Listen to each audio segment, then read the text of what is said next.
Twins, the Toronto Blue Jays, and the press Wednesday all moved to Toronto. With the 1991 American League Championship Series 2 games old and in the book, the Blue Jays and the Twins are tied at 1 game apiece. The clubs held an off-day workout at the Sky Dome, which, by the way, was a major focal point of conversation, and the Blue Jays were very glad to talk about their home sweet home. Well, in the Metrodome, everything's closer, and I think the crowd will be noisier there than in here because you got so much bigger area in here, about the same amount of people. But we got some noisy fans too, so I'm sure they're going to make some noise and try to give the Twins the jitters, and hopefully, it's going to help us. Now that we're back home, we know we're going to have the fans behind us, and I think we've felt that we've played them pretty tough all season long, and I think we feel like we can compete with them.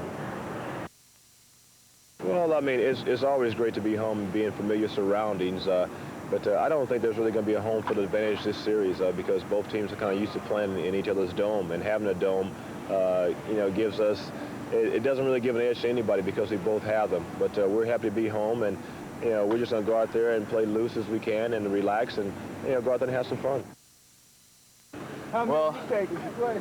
I think so. It was pretty loud in Minnesota, and here it was pretty loud the last day that we played when we clinched here. So I don't know. Maybe it's a little bit different. Maybe Minnesota is maybe louder because it's a small. It's like a kind of like smaller park. And but I hope maybe the people here tomorrow, they might be come here and they might be loud too. So I cannot tell the difference. The Minnesota Twins understand the importance of a home field advantage. After all, they went 6-0 at the Metrodome in 1987 on their way to winning a world championship. Now they must try to recapture the advantage they lost Tuesday by losing to Toronto, starting Friday at the Sky Dome.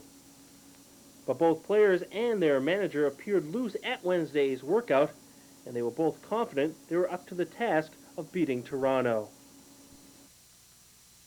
The hitting at the park is, the roof will be closed from my understanding, so the ball should be flying. But again, you still have to hit it, and then, guys like Guzman and Key, and Ward and Henke make you look bad. There's no question. They made a lot of people look bad throughout the course of the summer, and they continued in the playoff. Jimmy Key's going to pitch a very good game. There's no doubt about that. Erickson's going to pitch a good game, and whoever gets the breaks is going to win. Hopefully we'll hit the ball a little bit, but you shouldn't expect too much out of the hitters with the quality of pitching that they're facing. Well, you try to score early during the season, too. That takes a little pressure off your pitcher. Just let him know he don't have to go out there thinking that he has to throw a no-hitter or anything. He can relax and just rear back and just pitch his game and hopefully make them hit the ball at us. But the game plan it isn't any different now than it was during the season. You try to score early and try to keep scoring and get as many rounds as you can, and try to keep that bullpen out of the game. We're in the same shape they are right now. We've won one, they've won one. We got probably our best pitcher going for us Friday night, and they probably got their best pitcher going for them. And we'll see what happens. I don't know if anybody's panicking or what, but I'm not panicking. I'm still having fun. Toronto for the weekend, as it's Game 3 tonight, as the Toronto Blue Jays play host to the Minnesota Twins. After splitting the first 2 games of this American League Championship Series, the Blue Jays will start Jimmy Key at 60-12 as he opposes Scott Erickson, who is 20-8. Here in the bottom of the first inning, it's the Blue Jays getting on the board first. Joe Carter with a solo home run to dead center field, his first home run of the playoffs, and the Blue Jays go on top by a score of 1-0.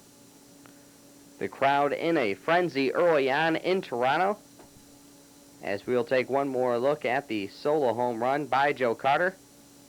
The nice ISO swing as the Homer Hankies, Toronto style, are seen out in the hotel rooms in center field, and they would be at it once again as still in the bottom of the first inning, the Blue Jays increase that lead to 2-0 when Candy Maldonado hits a double off the left field wall. John Olerud scores, and the Blue Jays go on top by a score of 2-0. For Candy Maldonado, it was his first hit of the playoffs. Moving now to the top of the second inning, Jimmy Key pitching a fine ball game so far. We'll get Chili Davis on a called third strike. For Jimmy Key, this was his first strikeout of the game and the first out of the top of the second inning. A scary play in the top of the fifth inning. Here with no outs, Shane Mack will drive one off the wall in right field. Joe Carter will leap for it, but he can't make the grab, and on the play, he twists his right ankle. Joe Carter would eventually retrieve the ball and fire it into the infield as Shane Mack goes into third base standing. As we'll take one more look at this play, keep your eye on the right foot of Joe Carter and you will see it turn at the wall. Fortunately for Joe Carter, all he did was twist it, and he would remain in this ball game as he would get a nice standing ovation from the Toronto crowd. As once again, you will see Joe Carter just shaking this one off as he stays in the game for the Blue Jays. Very next batter for the Twins would be Ken Herbeck, and he will hit a ground ball to Roberto Alomar. Alomar comes home on the play, but the throw is too late as Shane Mack scores, and Toronto's lead is cut to 2-1.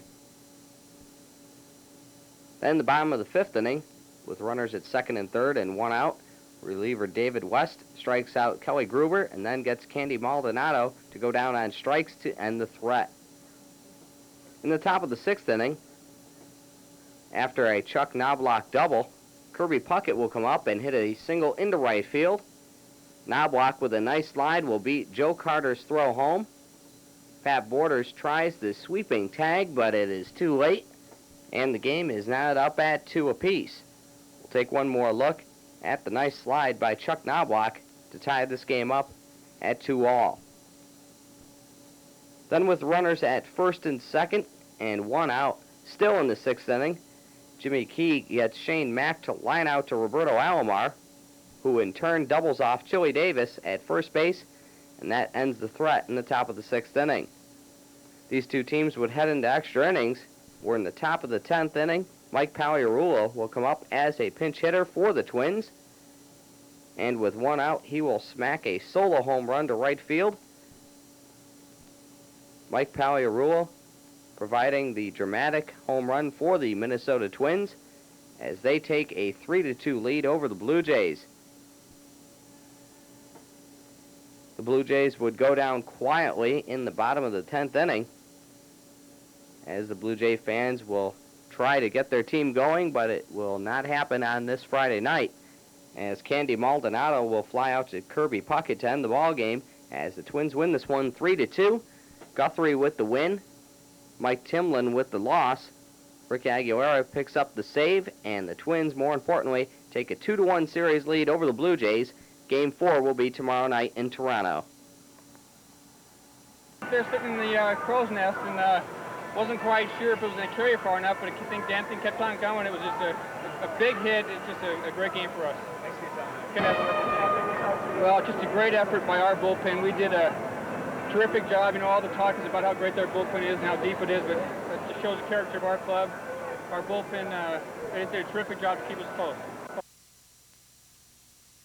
I was watching on TV in there, as a matter of fact, and, you know, I just was glad we could take the lead, but, you know, still the intensity is still there. We still have to come back out and get those guys out, and, you know, we have all the faith in the world in Aggie, and he did a job as he's done all year. It's awesome, man. I don't know. I can't say nothing but awesome, man. You know, game like that, man, in their home park, man. It's hard to win games like that, man. You know, if you're gonna win, see, that's the only way you can win in this place, man. It's not gonna be easy, but you know, the whole game, man, it was very, very emotional today. I was hoping it was gonna get out. I knew he hit it good enough, but I didn't know if it was high enough. But you know, that's something else. That was a big play for us. You know, they got a good bullpen, and you know, it's even more special when you get it off a tough bullpen like theirs. Well, that's something that you know, you got to give credit to our manager. He keeps everybody fresh, and everybody seems to get in the game. Everybody seems to play every game, and I think that's why you see our pinch hitters do so well, is that they get their at bats late in the game, and you know, everybody knows their role when they're on the bench, and you know, that's you just got to tip your hat to our manager. Never. This was a great thrill for me. My greatest thrill in baseball, really. You know, it was probably my shortest game, but probably my best game too. I don't know. I just hit it, and I really wasn't thinking of anything, you know. And then the ball went into the net there, and I was looking for first base. I couldn't find it, you know. But you know, I just thought, you know, we were up 3-2, and you know, maybe when Danny got on, I thought maybe we can get an insurance run or something, and you know, that would have been great. But you know, I was really pulling for Aggie when he came in. Pretty good reading when you got to the dugout. That was a nice pinch hit. I think it surprised everybody, and not that I pinch hit him, but he hit it over the fence. I don't think anybody expected a long one. But fortunately, Mikey got it in the right spot, and out she went. So we win. Twins win. And what the probability is of you playing, what would it be? For me, probably about 80%. I feel I'm going to, you know, even though it's sort of walk on right now, you know, I've had things like this maybe happen before, and overnight it feels great. The next morning, you know, it feels pretty good. By game time, I look to, I expect to play tomorrow. I don't. Well, they're up a game as far as it being in the driver's seats. No, I don't think anybody's in the driver's seats. I mean, this is a situation where it's going to go right down to, I think, the last game. We've played tough games throughout the whole year, and these are not going to be any different. They're going to be tough all the way. And like I said, there was ever no home field advantage. It's just whoever get the breaks at the right time. Can you describe the play in right field? Well, it was a play that Mack hit the ball fairly well to right field. I went as hard as I could and tried to leap against the wall to get some leverage to push off. And when I jumped against the wall with my right foot, my ankle just gave way immediately. And, you know, the ball went right in my glove, but I couldn't squeeze the glove because, you know, all I could think about was my ankle because the pain was so severe. Well, it's a mild ankle sprain at this time, according to our Dr. Alan Gross. He's our orthopedic consultant, and what remains to be seen is how he's feeling in the morning, and at that time he'll be re-examined and x-rayed if Dr. Gross feels it's necessary, and we'll see how he is from that point forward. The good thing is we got until tomorrow night. It's not a day game.